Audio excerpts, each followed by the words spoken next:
सर्व अच्युत गोत्री बांधवांना मी धनंजय लोणारकर बुलढाणा येथून दंडवत प्रणाम करतो आणि धर्मगप्पा विथ धनंजय या यूट्यूब चॅनलवरती सर्वांचं मनपूर्वक सहर्ष स्वागतही करतो. तीर्थस्थान दर्शन आणि सोबतच त्या स्थानाच्या लीळा हे आपण बघत आहोत.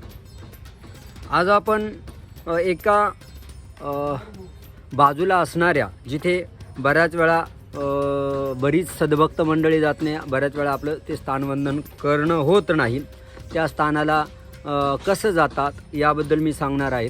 हे स्थान आहे संवत्सर ते डोमेग्राम या नदीच्या काठावरती, नदीच्या उत्तर बाजूला आहे आणि या स्थानाचं नाव आहे नागमठाण, जुने नागमठाण. तर मी या अगोदरही सांगितलं की संवत्सर किंवा पुंतांबा ते डोमेग्राम हा रस्ता खूप खराब होता, आता चांगला आहे, आपण सहज जाऊ शकतो. रस्ता चांगला असल्या कारणाने संवत्सर ते डोमेग्राम हा पूर्ण टप्पा म्हणजे एक पुंतांबा, पुरणगाव, हिंगोनी, वांजरगाव, नागमठाण, चांदेगाव, नाऊर, नायगाव, सावखेड गंगा, हमरापूर हे सर्व स्थानं एक 8-10 स्थानं एका दिवसात होण्यासारखी आहे, पण आपण वेळेअभावी सोडत असतो. तर आत्ता आपण त्या नागमठाण या तीर्थस्थानाबद्दल बघतोय. एस-टी सेवासुद्धा उपलब्ध आहे. छत्रपती संभाजीनगर जिल्ह्यातल्या वैजापूर तालुक्यातलं हे नागमठाण गाव आहे. साधारणपणे चांदेगाव हे जे जवळ गाव आहे तिथून 3 फर्लांगवरती नागमठाण आहे आणि नागमठाणपासून साधारणपणे 4 फर्लांग अंतरावरती अर्धा किलोमीटरच्या आसपास धरायचं नागमठाण आहे. गाढे पिंपळगाव रस्त्याच्या बाजूला आहे, त्याला जुन्या काळी तपोवन असं म्हटलं जायचं. सर्वज्ञ श्री चक्रधर स्वामी ज्या वेळेला सिन्नर, नाशिककडनं गोदावरीच्या नदीच्या काठावर भ्रमण करत बीडला येत होते, त्यावेळेला स्वामी या नागमठाणला आले. जा आत्ताचं स्थान आहे ते आता तुम्ही बघायला तो उसात आहे आणि बिचारा भाग्यवान आहे. मी व्हिडिओत पण म्हटलेलं आहे की भाग्यवान आहे, त्याने मंदिराकडे जाण्यासाठी तेवढा रस्ता म्हणजे तेवढं पेरलं नाही. अनेक ठिकाणी ऊसातली जी स्थान आहे साधारणपणे एक 6-7 ठिकाणी ऊस आहे, त्यातलं 2-3 ठिकाणी जायलासुद्धा रस्ता नाही स्थानापाशी, असा इतका ऊस त्या बिचाऱ्यांनी पेरलेला आहे. आणि काही भाग्यवान भक्तांनी जसं बाग पिंपळगाव आहे तिथं स्थानापर्यंत जाण्याशी मोकळा रस्ता ठेवलेला आहे. याही सद्भक्तांनी रस्ता ठेवलेला धन्यवादास पात्र आहे.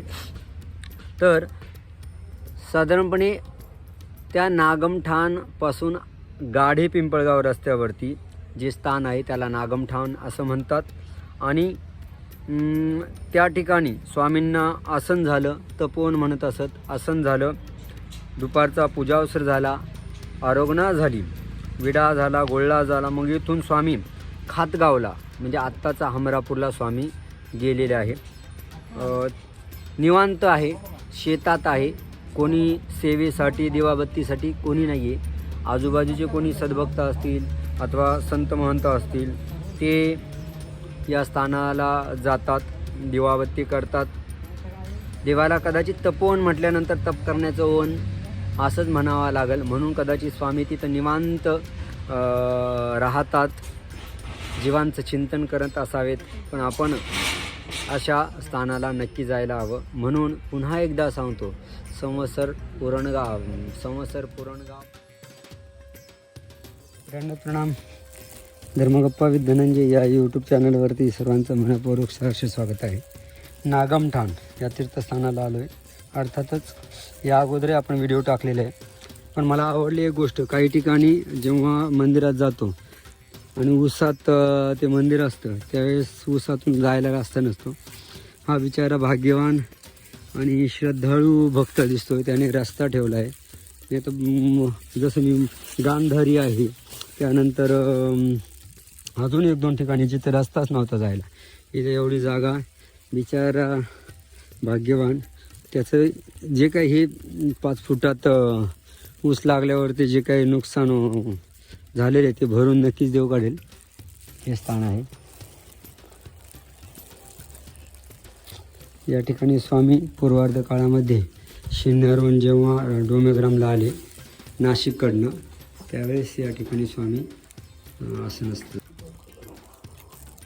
चांदेगावहून या ठिकाणी स्वामी आले. याला नागमठाणला तपोवन असं म्हणतात. इथं आसनच स्थळी दुपारचा पूजा अवसर झाला आणि इथून स्वामी हमरापूरला डोमेग्रामच्या दिशेने गेलेले आहे. आजूबाजूला सर्वत्र ऊस आहे. गंध लावून चंदन गंध घ्या देवा आनंद कंदा श्रीपते दयेच्या सागरा.